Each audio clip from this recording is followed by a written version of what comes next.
Hello everyone, welcome back to another vlog. तर आजच्या व्हिडिओमध्ये मी तुम्हाला काही होम मेकिंगच्या टिप्स सांगणार आहे, ज्या मी नेहमी फॉलो करत असते। त्यामुळे माझ्या डेली लाईफमध्ये खूप सारे बदल झाले आहेत। त्यामुळे नक्कीच मला फायदा देखील झाला आहे। घर नेहमी ऑर्गनाइज आणि परफेक्ट ठेवण्यामध्ये या टिप्सचा मला नेहमी उपयोग होत असतो। तर त्यासाठी आज मी ठरवलं की तुमच्यासोबत या टिप्स मी शेअर कराव्यात। पूर्ण रुटीन असं दाखवणार नाही आहे, फक्त ज्या मला वाटतात की या महत्त्वाच्या टिप्स आहे, ज्या मी फॉलो करते त्या तुम्ही फॉलो करा, म्हणजे तुम्हाला याचा उपयोग होईल। त्याच टिप मी या व्हिडिओमध्ये दाखवणार आहे। उठल्यानंतर सगळ्यात पहिले मग ते एक ग्लास गरम पाणी असेल ते शांतपणे अगदी बसून पिणं, स्वतःला वेळ देणं, हे खूप महत्त्वाचं असतं। हे करता करता आपल्याला एक रूपरेषा मी करत असते की मला दिवसभरात काय करायचं आहे हे ठरवत असते मनातल्या मनात। एक शांतता आपल्याला या वेळी नक्कीच मिळत असते। आपलं घर हे नेहमी ऑर्गनाइज ठेवण्यासाठी आपली फॅमिली, आपल्या मुलांना वेळ देणं, आपल्या फॅमिलीला वेळ देणं, त्यासोबत स्वतःसाठी वेळ काढणं देखील खूप महत्त्वाचं असतं। दररोज अगदी असं शांतपणे बसून मेडिटेशन करायला सहसा वेळ मिळत नाही, कारण की सकाळी सकाळी डब्याची घाई असते। माझे मिस्टर आणि मुलगा शाळेत जातो, त्यामुळे मग त्यांचे टिफिन बनवायला सकाळी लवकर उठून मग या सगळ्या गोष्टी करायला थोडासा वेळ कमी पडतो। परंतु जेव्हा कधी मला वेळ असतो, मी लवकर जेव्हा उठते तेव्हा नक्कीच शांतपणे बसून अगदी कानात घालून एक जे मेडिटेशनचं संगीत असतं ते ऐकायचं आणि शांतपणे बसून राहायचं, म्हणजे आपलं मन हे नेहमी शांत होतं। सकाळी सकाळी मेडिटेशन आणि एक्सरसाइज केल्याने बरेच फायदे होतात, हे आपल्याला सगळ्यांना माहिती आहे। त्यामुळे याचा अवलंब तुम्ही नक्कीच आपल्या डेली रुटीनमध्ये करा। त्यानंतर सगळ्यात पहिले चहा, त्याशिवाय माझा जो दिवस आहे तो सुरू होत नाही। स्वतःसाठी तसेच फॅमिली मेंबरसाठी मी चहा करते आणि मग शांतपणे चहा पिऊन माझ्या पुढच्या कामांना मी सुरुवात करत असते।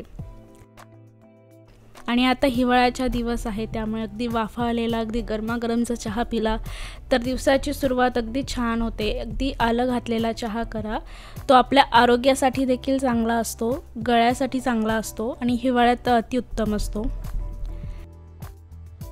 त्यानंतर मग माझा दिवस चालू होतो।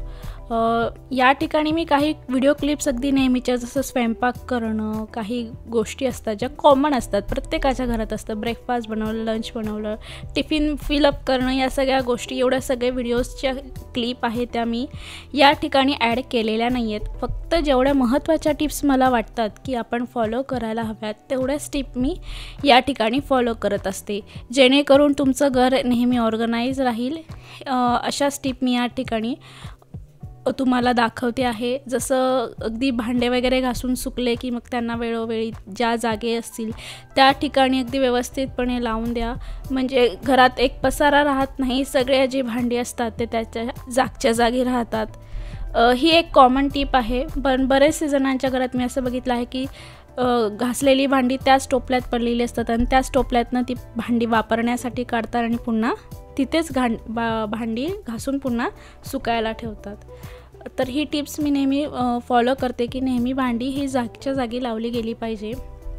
त्यानंतर आपल्या घरी हिरव्या पालेभाज्या येत असतात, मग ती कोथिंबीर असेल, मेथी असेल, पालक असेल, तर त्याला वेळोवेळी अगदी निवडून, अगदी छान स्वच्छ निवडून घ्या आणि त्यानंतर मग मी त्यांना एका काचेच्या डब्यामध्ये ठेवून फ्रीजमध्ये ठेवत असते, म्हणजे त्याची जी शेल्फ लाईफ असते ती चांगली राहते, लवकर अशा पालेभाज्या खराब होत नाही। जर तुम्ही ऐन वेळेवरती निवडायला गेलात तर तुम्हाला पुढची जी स्टेप असते की भाजी करायला उशीर होतो, बऱ्याच वेळा निवडण्यात वेळ जातो आणि भाजी करायला उशीर होतो। जर तुमच्याकडे असे टिफिन वगैरे सकाळच्या वेळी घाई असेल तर वेळोवेळी तुम्ही जसे पालेभाजी आणणार, कोथिंबीर असेल, मेथी असेल, ती लगेचच आणली की निवडून घ्या। त्यानंतर मी एका काचेच्या टिफिनमध्ये बॉक्समध्ये याला ठेवते, म्हणजे जेणेकरून ती बरेच दिवस फ्रीजमध्ये चांगली राहते, खराब होत नाही। पिशवीमध्ये ठेवली तरी चालेल, फक्त जी आपली व्हेजिटेबल ठेवण्याच्या पिशव्या असतात त्याच्यामध्ये तुम्ही ठेवा, त्यात देखील आपली जी अशा पालेभाज्या असतात त्या चांगल्या राहतात। त्या आणि माझं असं असतं की कोणतीही पालेभाजी असेल ती आल्याबरोबर निवडून मग मी बॉक्समध्ये असेल किंवा पिशवीमध्ये घालून लगेचच फ्रीजमध्ये ठेवते, म्हणजे ऐन वेळेवर माझी धावपळ होत नाही. त्यानंतर पुढची टीप आहे की वेळोवेळी तुम्ही तुमच्या घरातली जी पडदे आपण विंडोला किंवा डोअरला लावत असतो त्यांना चेंज करत राहा. 2 महिन्यातनं 3 महिन्यातनं एकदा चेंज करा. बऱ्याच वेळा मी असं बघितलं आहे की लोक वर्षानुवर्ष तीच पडदे तसेच लावून ठेवतात, ती स्वच्छ करायला धुवायला काढत नाही. परंतु मी नेहमी 2 महिने झाले की पडदे हे काढून ठेवत असते, स्वच्छ करून पुन्हा घडी करून दुसरा सेट लावत असते. म्हणजे दर 2-3 महिन्यांनी घरात जे डेकोरेशन असतं किंवा घरातला थोडासा वातावरण असतं ते चेंज होत राहतं. तर आज मी माझ्या ज्या बेडरूम आहे मास्टर बेडरूम त्याचे जे पडदे आहेत ते धुवायला काढले आहेत आणि दुसरे पडदे मी या ठिकाणी लावली आहेत. अशा या छोट्या छोट्या टीप आहेत. जर तुम्ही या परफेक्टली फॉलो केल्या तुमच्या दैनंदिन जीवनामध्ये तर तुम्ही देखील अगदी परफेक्ट होममेकर होणार. तुमचं घर नेहमी परफेक्टली ऑर्गनाईज राहील. जेवढं तुमचं घर ऑर्गनाईज राहील तेवढे तुमचे घरातले मेंबर्स हे हॅप्पी राहतात, तुमची फॅमिली देखील हॅप्पी राहते. एक आनंदमय वातावरण तुमच्या घरात राहत असतं. अगदी पसारा राहिला, खूप घाण राहिली तर अशा घरात कोणालाही राहायला आवडत नाही. त्यामुळे घर नेहमी स्वच्छ आणि ऑर्गनाईज ठेवलं गेलं पाहिजे. त्यानंतर आपण बऱ्याच वेळा चहा वगैरे करतो किंवा भांडे वगैरे घासतो तर लगेचच मी सिंक वगैरे किंवा चहा झाल्यानंतर चहाची भांडे वगैरे लगेच आवरून घेत असते. म्हणजे एक काम लगेचच आपलं होत असतं. अगदी एकात एक जर असे भांडे ठेवत गेले, उद्या थोड्या वेळाने घासू, थोड्या वेळाने करू, तर त्याच्यामध्ये अगदी भांडी जमा होऊन जातात तुमच्या सिंकमध्ये आणि मग ती नंतर घासायला गेले की बराच वेळ लागतो. मग तुमचा जो मधला वेळ असतो की तुम्हाला आता काही काम नाही आहे, मधला वेळ आहे, मग अशा वेळेस तुम्ही मग चहा झाल्यानंतरची चहाची भांडी किंवा नाश्ता झाल्यानंतर नाश्त्याची भांडी लगेचच घासून घेत असते. म्हणजे माझा वेळ देखील वाया जात नाही आणि त्यानंतर लगेचच मग मी भांडे घासल्यानंतर सिंक देखील लगेचच साफ करून घेते. बऱ्याच वेळा जर सिंकमध्ये कचरा राहिला तर एक घाणेरडा वास तुमच्या सिंकमध्ये येत राहतो आणि किचन असलं तर किचन नेहमी स्वच्छ असलं पाहिजे, नाहीतर मग त्याच्यात लवकर किडे होतात, कॉक्रोच, मुंग्या होत असतात. तर मी लगेचच भांडी झाली की जो सिंक आहे तो घासून घेते. यासाठी एक मी वेगळ्या तारेची घासणी ठेवली आहे, जी भांडे घासायला वापरत नाही, अगदी वेगळी फक्त सिंक घासण्यासाठी याचा वापर करत असते. त्यानंतर स्वच्छ कापडाने पुसून झाल्यानंतर तुम्ही बघू शकतात की तुमचं जे सिंक आहे ते अगदी चमकतं, स्वच्छ राहतं आणि तुमचं किचन देखील स्वच्छ राहत असतं. त्यानंतर होममेकिंगमध्ये एक टीप ॲड नेहमी आपण करायला विसरतो की कपडे जे आहेत ते वेळोवेळी धुतले गेले पाहिजेत. काही जण जे होममेकर आहेत त्यांनी शक्यतो दररोज कपडे धुवून ती लगेचच वाळली की अगदी व्यवस्थितपणे घड्या करून जागच्या जागी ठेवा. ज्या बाहेर जाणाऱ्या नोकरीला जाणाऱ्या महिला असतात त्यांना रोजच असे गोष्टी करणं शक्य होत नाही. मग त्यांनी आठवड्यातनं 2 दिवस 3 दिवस तरी जे कपडे आहेत ते धुवायला काढा, इस्त्रीला द्या जे कपडे तुम्हाला इस्त्रीला द्यायचे असतील आणि वेळोवेळी लगेचच कपडे सुकले की त्याच्या घडी करून मग मी जागच्या जागी सगळे कपडे हे ठेवून देत असते. म्हणजे कपाटात कुठलाही पसारा होत नाही आणि कपडे हे लगेच आपल्याला ज्यावेळेस गरज असते त्यावेळेस लगेच सापडतात. सगळ्या गोष्टी या ऑर्गनाईज राहतात आणि कपडे देखील अगदी उद्या धुवूमध्ये ते अगदी जमा होत नाही. रोजच्या रोज कपडे धुतले जातात आणि घड्या करून जागच्या जागीही ठेवले जातात.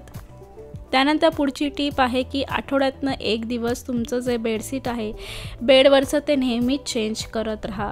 जास्त दिवस जर तुम्ही बेडशीट तेच लावून ठेवलं तर एक घाणेरडा वास तुमच्या बेडरूममध्ये काही दिवसांनंतर यायला लागतो, कारण की आपण त्यावरती झोपतो, घाम येतो आणि मग ते बेडरूममध्ये अगदी काही वेळेस खिडक्या वगैरे बंद असतात, झोपल्या असल्यामुळे मग तो घाम येऊन त्या बेडशीटला लागतो आणि कुब्बटचा वास तुमच्या बेडरूममध्ये येत असतो.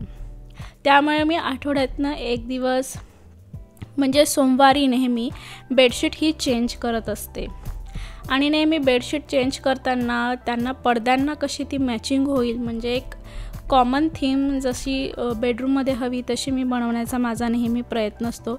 कॉम्बिनेशनमध्ये सगळे पडदे आणि बेडशीट असतात, म्हणजे अगदी लाल रंगाची बेडशीट आणि हिरव्या रंगाचे पडदे असल्या जर कॉम्बिनेशन ठेवलं तर अगदी विचित्र वाटतं. मग तुम्ही जसे तुमचं बेडशीट आहे त्याच कॉम्बिनेशनमध्ये मी नेहमी पडदे लावत असते, म्हणजे एकसरपणा तुमच्या बेडरूममध्ये दिसत असतो, डेकोरेशन देखील चांगलं दिसत असतं. या ठिकाणी बघू शकता अगदी व्हाईट आणि पोपटी कलर यामध्येच कॉम्बिनेशनमध्ये मी पडदे आणि बेडशीट लावले आहे, त्यामुळे अगदी मोनोटोमी जी असते ती मेंटेन झाली आहे.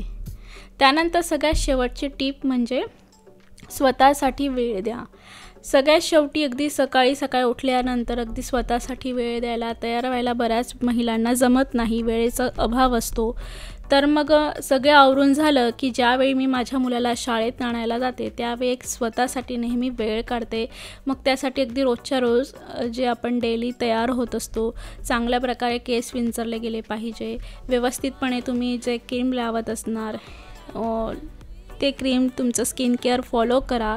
स्किन नेहमी चांगली राहते. दुर्लक्ष केलं तर स्किनवरती लवकर परिणाम होतात. स्वतःकडे लक्ष द्या. छानपैकी अगदी बेसिकपणे तुम्ही जसे तयार होतात, काजळ लावा किंवा व्यवस्थितपणे परफ्यूम वगैरे लावून मग तुम्ही अगदी छान दिवसासाठी तयार होऊ शकतात.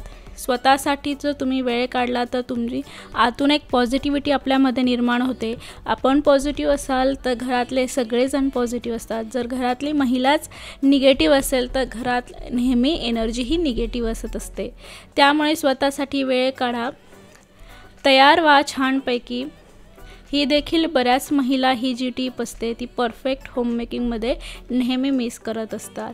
तर माझा होममेकिंगमध्ये तर मी ही टीप दररोज फॉलो करते. स्वतःसाठी वेळ काढते, छानपैकी तयार होते आणि मग माझ्या मुलाला नेहमी घ्यायला जात असते. तर मैत्रिणींनो, तुम्हाला आजचा व्हिडिओ जर आवडला असेल तर नक्की चॅनलला सबस्क्राईब करा. पुन्हा भेटूया पुढच्या आठवड्यात एका नवीन व्हिडिओसोबत. तोपर्यंत धन्यवाद.